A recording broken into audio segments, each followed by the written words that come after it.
Bonjour, je suis Manu Cos.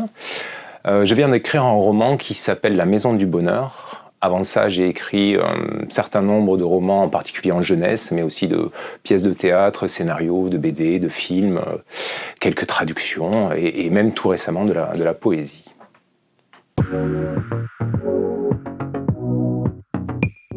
Alors la Maison du Bonheur, c'est basé essentiellement sur les carnets que j'ai tenus pendant la maladie de ma belle-fille, qui s'est déclarée en 2020. Et je les ai tenus jusqu'à son décès en 2022. Tous les jours ou presque, je m'adressais à elle en racontant, en essayant de garder une trace de ce qu'on avait vécu ensemble, de nos humeurs, de ce qu'elle faisait, de ce qu'elle racontait. Et au fur et à mesure, je m'attachais de plus en plus à elle et à ce qu'elle vivait, à sa force, à son courage. Elle est donc décédée en 2022 et un petit peu avant ça, elle avait lu les carnets que j'avais écrits. Elle m'avait dit qu'elle les trouvait beaux et qu'elle avait envie que ce soit publié.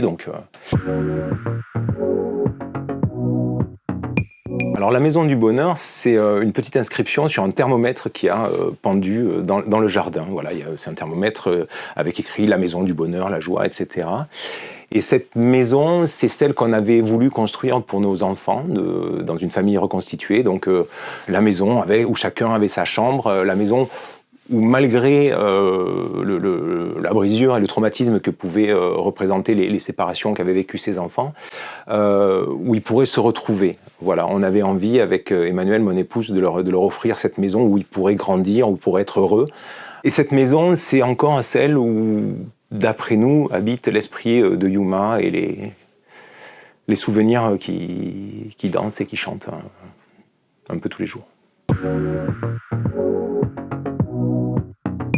C'était pas un défi et c'était même pas une volonté, c'était une nécessité. Les carnets que je tenais, c'était ce à quoi moi je manquerais tous les jours quand on était des parents débordés par le stress, par le chagrin, par la douleur. Moi, je prenais ces petits temps où écrire, où fixer des choses. Et dans ces petits temps d'écriture, il y avait ce qu'on vivait, la douleur, la joie, les rires, parce qu'on a ri beaucoup. Les moments de découragement, voilà. Donc l'écriture, de ce côté-là, elle était relativement organique et c'était pas un défi. Le retravail, le défi, ça a été de retravailler ensuite, alors d'enlever ce qui était plutôt de l'ordre des scories et puis repasser sur tous ces moments-là, et chaque relecture était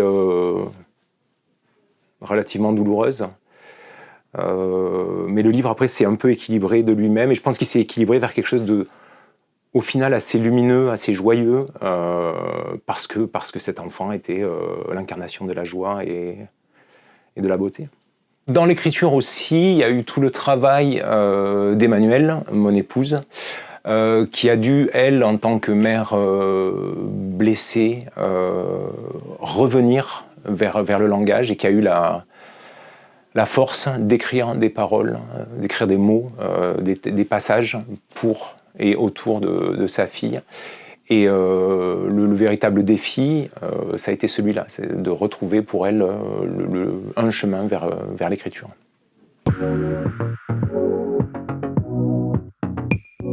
Je ne sais pas très bien quel est le message qui passe. J'espère qu'il y a un portrait de ma belle-fille, de Yuma, en héroïne à la fois tragique et magnifique, vraiment rayonnante, comme on a pu la voir, comme elle s'est révélée à nous pendant cette maladie. Peut-être ça s'adresse à des parents d'adolescentes et d'adolescents, ou des parents de façon générale, qui, de temps à autre, ont un peu de mal à voir l'essence héroïque et fantastique de leur enfant.